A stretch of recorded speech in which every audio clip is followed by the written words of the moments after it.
Welcome, in front of me is a Samsung Galaxy S24 and today I will show you how you can enable your power saving mode on this phone.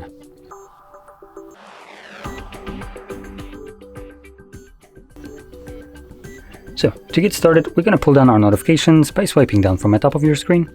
Swipe down once again to extend the list of toggles and locate the power saving mode, which should be located somewhere on one of the pages.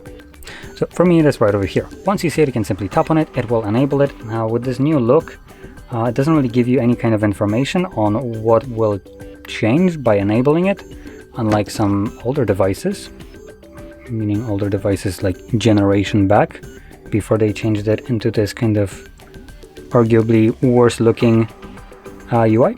So anyway, showing this off on my phone, if I just press on the actual text right here, it will give me this message. So background network usage, syncing and location check will be limited, and smooth motion will be changed to standard, which is 60 Hz. So this is the changes that will occur when enabling power saving mode, but Samsung decided that that's not important anymore. So here you go, here's your power saving mode and good riddance.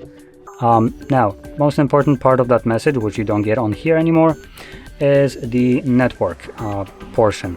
So what Samsung does, it will basically cause you to either have delayed notifications or just no notifications when the device is not being used. So if this is something that you really rely on, you might want to stay away from power saving mode.